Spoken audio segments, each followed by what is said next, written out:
வேட்டைக்காரன்.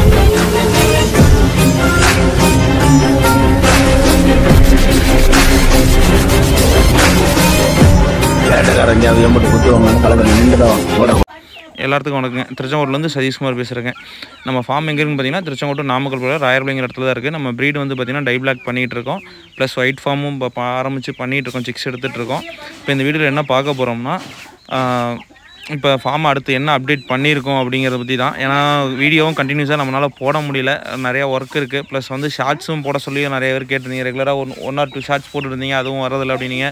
நம்மகிட்ட ஃபார்மில் வந்து ப்ரீடு ரொம்ப கம்மியாக இருக்கனால நமக்கு ஷார்ட்ஸ் எடுத்து போகிறது ரிப்பீட்டடாக போட்டாலும் உங்களுக்கும் ஒரு இதாக இருக்கும், நமக்கு ஒரு இதாக இருக்குன்னு தான் ரிப்பீட்டடாக போடுறதில்ல. ஆல்ரெடி பார்த்தீங்கன்னா உள்ள கம்பி ஃபென்சிங் பண்ணியாச்சு, பார்ட்டிஷன் பிரிச்சாச்சு, ட்ரிப்ரிகேஷன் பண்ணியாச்சு. அடுத்து வந்து பார்த்திங்கன்னா இப்போ பார்ட்டிஷனுக்கு வந்து கேட்டு வர வச்சுருக்குங்க. இப்போ டோர்லாம் வந்துருச்சு. இப்போ டோர் போடணும். இந்த சைடு 5 டோரு, இந்த சைடு 5 டோரு. அது மட்டும் இல்லாமல் வந்து பார்த்திங்கன்னா ஒரு தப்பு முதல்ல நான் சொல்லியிருந்தேன் ஒரு வீடியோவில். நாங்கள் என்ன தப்பு பண்ணோம்னா இப்போ இந்த பார்ட்டிஷன் 5 தனியாக போயிடுது, அந்த பக்கம் 5 பார்ட்டிஷன் தனியாக போயிடுது. சென்ட்ரலில் போகிறதுக்கான எந்த வழியும் இல்லை. இப்போ நம்ம இந்த 5 பார்ட்டிஷன் முடித்தோம்னா மறுபடியும் வெளியில் வந்து அடுத்த 5 பார்ட்டிஷன் அந்த பக்கம் தான் வெளியில் வந்து அந்த 5 பார்ட்டிஷன் போகிற மாதிரிலாம் இருந்தது. இப்போ அதுக்கெலாம் ஆல்டர்னேட்டிவ் பண்ணுற மாதிரி தான் புதுசாக பண்ணியிருக்கோம். அது கொஞ்சம் இதானாலும் பரவாயில்ல அப்படின்ட்டு பண்ணியாச்சு.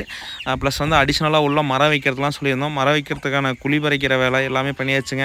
அதிகமாக ஒர்க் இருந்தனால தான் ரெகுலராக எங்களால் வீடியோ போட முடியல. ப்ளஸ் இனிமேட்டு கண்டினியூவாக வீடியோ போடணும்னு சொல்லியிருந்தேன். பட் சொன்னால் அடுத்த வாரமே என்னால் கண்டினியூவாக வீடியோ போட முடியல. ஒரு 4 to 5 days தள்ளி வந்துருச்சு. இனிமேட்டு ஓரளவுக்கு கரெக்ட் பண்ணி மேக்ஸிமம் வீடியோ போட ட்ரை பண்ணுறேங்க. ஏன்னா ஃபார்ம் அப்டேட் பண்ணுறோன்னு சொல்லியிருந்தோம். அதை எப்படி அப்டேட் பண்ணுறேன்னு சொன்னால் தான் நமக்கும் ஒரு யூஸ்ஃபுல்லாக இருக்கும். நாங்கள் எப்படிலாம் பண்ணியிருக்கோன்ட்டு உங்களுக்கும் யூஸ்ஃபுல்லாக இருக்கும். அதனால் வந்து எல்லாமே பண்ணிகிட்ருக்கோம். அதே மாதிரி ஒரு சில பேர் மொத்த டோட்டல் காஸ்ட்டு கேட்டிங்க. அதாவது ஃபார்ம் ஒர்க் முழுசாக முடிஞ்சால் தான் பிரதர் என்னாலையும் டோட்டல் காஸ்ட் எவ்வளோ வந்தது என்னென்னு அப்டேட் பண்ண முடியும். ஏன்னா பிட்டாக ஒன்று சொன்னாலும் அது யாருக்கும் ஒரு யூஸ்ஃபுல்லாகவும் இருக்காது. அது எவ்வளோ வந்துன்னு தெரியாது. நான் கடைசியாக மொத்தமாக முடிச்சுட்டு நான் இதில் என்ன பண்ணணும்னு நினச்சனோ அந்த ஒர்க்கை ஃபுல்லாக முடிச்சுட்டு நான் தனியாக எனக்கு எவ்வளோ காஸ்ட்டு செலவாச்சுன்னு டோட்டல் காஸ்ட்டாக நான் வீடியோ தனியாகவே போடுறேன். அது வரைக்கும் கொஞ்சம் வெயிட் பண்ணுங்கள். ஏன்னா இப்போ வந்து கல்லுக்கு ஒரு ரேட்டு, ஃபென்சிங் ஒரு ரேட்டு சொன்னோம், ட்ரிப்பு போட்டதெல்லாம் ஒரு ரேட்டு சொன்னோம். அடுத்து வந்து பார்த்திங்கன்னா இப்போ டோர் வைக்கிறதுலாம் ஒரு ரேட்டு, ஒன்றுலேயும் ஒரு வீடியோவில் ஒரு ரேட்டு சொன்னோம்னா அது கண்டிப்பாக யாருக்குமே அது யூஸ்ஃபுல்லாக இருக்காது. மொத்தமாக ஒரு வீடியோ போடும்போது நான் கண்டிப்பாக சொல்கிறேன். இப்போ வந்து பார்த்திங்கன்னா டோர் வந்திருக்கு, ப்ளஸ் பட்டாசு சேவலுக்கு நிறுத்துறதுக்குலாம் கேஜி வந்துருச்சு. அது போக இந்த பார்ட்டிஷனுக்குள்ளே நம்ம வந்து ஷெட்டு போடல, கேஜி தான் வைக்கிறோம்னு சொல்லியிருந்தோம். அந்த கேஜி ஒர்க் ஆகிட்டுருக்கு. அது 1 or 2 days வந்துடும். அதுவும் நான் தனியாக சொல்கிறேன். அதுக்கு முன்னாடி வந்து பார்த்திங்கன்னா இதுதான் சென்ட்ரு பார்ட்டிஷனு. அதாவது இந்த பக்கம் 2 இந்த பக்கம் 2 நடுவில் ஒன்று. ஏன்னா 5 பார்ட்டிஷன் பார்த்திங்கன்னா சென்ட்ரு பார்ட்டிஷன் அந்த குறுக்கல் வச்சுட்டாங்க, ஒன்றும் பண்ண முடியாது. அதனால் 2வது பார்ட்டிஷன் இல்லை 4வது பார்ட்டிஷனில் வந்து இந்த பார்ட்டிஷன், அதாவது இந்த சைடு 5 பார்ட்டிஷன் இருந்து அந்த பக்கம் 5 பார்ட்டிஷனுக்கு போகிற மாதிரி உள்ளேயே டோர் வச்சுக்கலான்ட்டு. ஏன்னா ஃபஸ்ட்டு வந்து நம்ம என்ன பண்ணிட்டோம்னா இங்கே வந்து சென்டரில் ஒரு டோர் வைக்கிறது நம்ம கேப் விட்டுருக்கணும், கேப் விடல. ஸ்ட்ரைட்டாக போனால் இந்த 5 பார்ட்டிஷனு. இப்போ இந்த 5 பார்ட்டிஷன் வந்து வெளியில் வந்து தான் மறுபடியும் அடுத்த 5 பார்ட்டிஷனுக்கு போகணும். அதனால் வந்து பார்த்திங்கன்னா இப்போ நம்ம உள்ளுக்குள்ளேயே 10 பார்ட்டிஷனில் போகிறதுக்காக இந்த பக்கம் இருந்து அந்த பக்கம் டோர் வைக்கிறதுக்காக நம்ம அடிஷ்னலாக ஒரு டோர் சொல்லி பண்ணியாச்சுன்னு வச்சுங்களேன். இப்போ வந்து நம்ம இங்கே டோர் நெட்டு அந்த பக்கம் போய்க்கிற மாதிரி மொத்தம் 10 பார்ட்டிஷனு, ஆனால் 11 டோரு. நம்ம ஃபென்சிங் பண்ணும்போதே அது யோசிச்சிருந்தோம்னா அவங்களே அதுக்கு கேப் விட்டுருப்பாங்க. டோர் மட்டும் வச்சுருந்தா போதும். இப்போ வந்து பார்த்திங்கன்னா ஃபென்சிங் அந்த 3 அடி ஃபென்சிங் வேஸ்ட்டாக போகணும் வச்சுல, 3க்கு 6 ஃபென்சிங் வந்து வேஸ்ட்டாக தான் போகும். என்ன காரணம்னு பார்த்திங்கன்னா டோருக்கு வந்து நம்ம புது டோர் அந்த இடத்துல வைக்கிறனால அந்த டோர் இருக்கிற இடத்த ஃபென்சிங் வந்து வேஸ்ட்டாக தான் போகும். இப்போ வந்து பார்த்திங்கன்னா 10 டோருக்கு வந்து ஃபென்சிங் இருக்கிற டோரே நம்ம ரெடி பண்ணிட்டோம். ஒரு டோருக்கு வந்து பார்த்திங்கன்னா மெஸ்ஸோவில் தான் வச்சு அடித்தோம். ஏன்னா அந்த பைப்பு நெட்டு நம்ம டோர் போடாமல் அந்த இடத்துல கட்ட முடியாதுங்கிறத அது ஒரு தப்பு பண்ணியிருந்தோம். ரெண்டாவது வந்து பார்த்திங்கன்னா சுற்றியும் அந்த அவுட்ரு சைடு மட்டும் ஜேசிபி வச்சு மண் அணைச்சாச்சு வலையை சுற்றி. எதனாலும் வந்து பார்த்திங்கன்னா கொஞ்சம் அந்த வரப்புலாம் வந்து மேடு பள்ளம் அப்படி இருந்தனால கோழி குஞ்செல்லாம் வெளியில் வரதுக்கு வாய்ப்பு இருக்கனால ஓரத்தில் கரை சுற்றி கட்டணும். ப்ளஸ் மழை தண்ணி உள்ளே போயிடக்கூடாது அப்படிங்கிறதுக்காகவும் நம்ம வந்து இது பண்ணிட்டோம். அடுத்து வந்து பார்த்திங்கன்னா உள்ளே வந்து அந்த ஒயிட் பேனல் ஷீட் தான் கட்டலான் இருந்தோம், இல்லைன்னா அட்டை அது மாதிரி கிடச்சா கட்டலான் இருந்தோம். அது காஸ்ட் வைஸ் பார்க்கும்போது ரொம்ப இருக்குது. ப்ளஸ் வந்து பார்த்திங்கன்னா அட்டை வந்து நமக்கு பழைய அட்டை கிடச்சாலே போதும். அது நாங்கள் சர்ச் பண்ணிகிட்ருக்கோம். அது வரைக்கும் நம்ம பச்சை துணி தான் வாங்கி கட்டலான்ட்டு, அதுவும் இந்த ஃபென்சிங் பண்ணியிருந்தாங்களே அவங்ககிட்டே வாங்கி நம்ம அட்டை கட்டிக்கலான்ட்டு. அது போக இந்த வழியில் வந்து இன்னும் இவ்வளோ கேப் இருக்குது. இந்த கேப்பில் ஏதாவது ஒன்று பண்ணலான்னு ஐடியா பண்ணியிருக்கோம். இப்போ வரைக்கும் என்ன பண்ணுறதுன்னு தெரில. ஏதாவது சாய்ஸஸ் இருந்தால் சொல்லுங்கள். இந்த இடத்துல எதாவது பண்ண முடியும். இப்போ எதாவது வளர்த்தலான்னா வேறு எதாவது புதுசாக எடுத்து வளர்த்தனாலும் அந்த இடத்துல வளர்த்தலாம். பட்டு என்ன பிரச்சனைனா நம்ம சேவல் பட்டாரிங்கெலாம் இங்கே போட முடியாது. ஏன்னா காலையில் டைம் வந்து இங்கே வெயில் வந்துடும், சாயந்தர டைம் தான் நிழல் வரும். ஏன்னா இப்போ உள்ள மரம்லாம் வச்சு வந்துருச்சுன்னா வேணால் இங்கே நம்ம ரிங்கெலாம் போட்டுக்கலாம் சேவலுக்கு. ப்ளஸ் மழை தண்ணி வந்தாலும் அங்கே தேங்கும். அதனால தான் அந்த இடத்துல எதுவுமே பண்ண முடியாது. அதுக்கு தகுந்த மாதிரி அங்கே எதாவது வைக்கணும், இல்லைன்னா வளர்த்தணும். அதுக்காக அந்த கேப் இருக்குது, அது ஏதோ ஒன்று பண்ணணும். அதுக்கு மேலே வந்து பார்த்திங்கன்னா சுற்றி மண் கட்டி இது பண்ணியிருக்கோம். உள்ளே வந்து பச்சை துணி தான். அதுவும் இந்த ஃபென்சிங் போட்டவங்கள்ட்டே சொல்லியிருக்கேன், கொஞ்சம் குவாலிட்டியாக இருக்குது அப்படின்ட்டு இருக்காங்க. அவங்ககிட்ட ஆர்டர் கொடுத்துருக்கோம், எங்களுக்கு 3 அடியில் வேணும் அப்படின்ட்டு. ஏன்னா பச்சை துணி மேக்ஸிமம் பார்த்திங்கன்னா 5 அடி இல்லை 6 அடி தான் வரும். இவங்க வந்து நம்ம கேட்டனால நமக்காக பண்ணி கொடுக்குறேன்னு இருக்காங்க. 3 அடியில் மேலே அவங்களே இது பண்ணி எடுத்து கொடுக்குறேன் அப்படின்ட்டு இருக்காங்க. அதுவும் வந்துன்னா அதுவும் கட்டணும் உள்ளே. ப்ளஸ் இன்னும் வந்து பார்த்திங்கன்னா கூண்டு வைக்கணும், மரம்லாம் வச்சு ட்ரிப்பு பண்ணணும். அதுக்கு அடுத்தது வந்து பார்த்திங்கன்னா பச்சை வலை கட்டணும். அதுக்கு மேலே ப்ரீட் எடுத்து போடணும். ப்ரீடு தான் நிறைய பேர் கேட்டிங்க. இப்போ இவ்வளோ பெரிய ஃபார்ம் போட்டிங்க, சேவல்லாம் இல்லைங்கிறீங்க, என்ன பண்ண போகிறீங்க அப்படின்னீங்க. நம்மகிட்ட வந்து இப்போதைக்கு கரண்ட்டில் பட்டா சேவலுங்க 3 தான் இருக்குது ஃபார்முக்கு.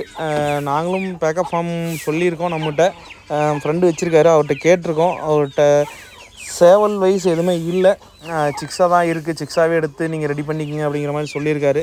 அதனால் அதையும் என்னன்ட்டு பார்க்கணும். சிக்ஸாக எடுத்து பண்ணுறதா இல்லை பட்டா சேவல்ஸாக எடுத்து ரெடி பண்ணி பண்ணுறதா அப்படின்னு பார்க்கணும்.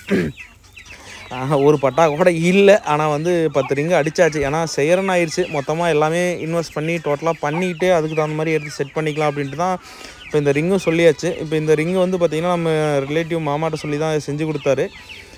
அவரே செஞ்சு கொடுத்தாரு. இது ஒரு ரிங் வந்து பார்த்திங்கன்னா ஒரு 3 ரூபா அந்த ரேஞ்சு வந்ததுங்க, 3000 ரூபா அந்த ரேஞ்சு வந்தது. அதனால் வந்து இதில் ஒரு 10 ரிங்கு செஞ்சுக்கிட்டோம். ஏன்னா அடிஷ்னலாக இப்போ 10 பார்ட்டிஷன் அங்கே இருக்கும்போது 10 சேவல் உள்ளே இருந்தாலும் வெளியில் நம்ம ஃபார்முக்கு நிப்பாட்டிக்கிற மாதிரி ப்ரீடிங்க்கு கண்டினியூவாக ப்ரீட் பண்ணக்கூடாது.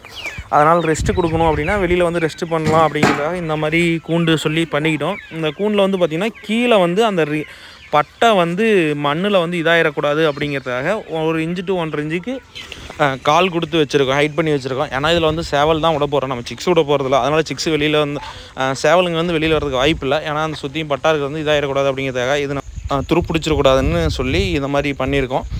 அடுத்தது வந்து பார்த்திங்கன்னா அந்த பெரிய உள்ளே வைக்கக்கூடிய கேஜஸும் வந்துடும் சீக்கிரம்.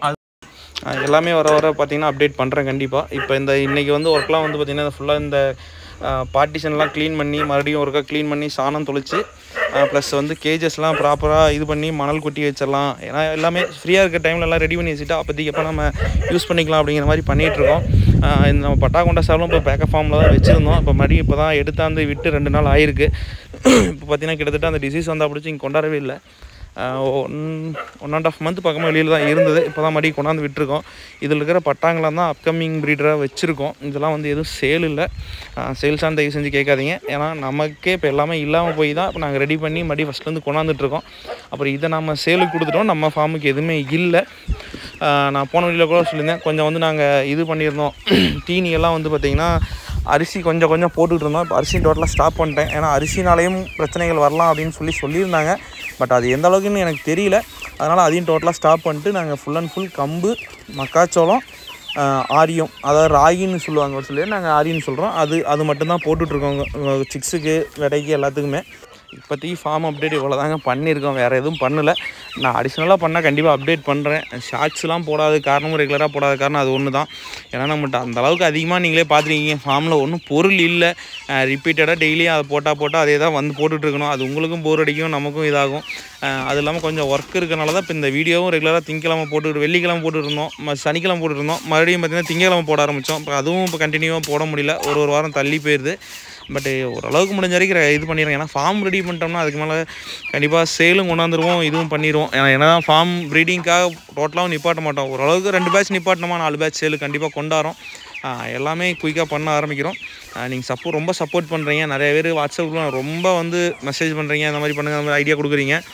அவங்க எல்லாத்துக்குமே ரொம்ப நன்றி. ஏன்னா இப்போ நம்ம சேலே அதிகமாக கொடுக்கலனாலும் இந்தளவுக்கு சப்போர்ட் பண்ணுறீங்க. கண்டிப்பாக சேல்ஸும் கொண்டு வரோம், வீடியோஸும் கண்டினியூ பண்ணுறோம். தேங்க்ஸ் ஃபார் வாட்சிங். இந்த வீடியோ உங்களுக்கு எல்லாத்துக்கும் பிடிக்கும்னு நினைக்கிறேன். நான் அடுத்த வீடியோவில் கண்டிப்பாக அப்டேட் பண்ணுறேன், என்னென்ன அப்டேட் பண்ணியிருக்கேன்ட்டு.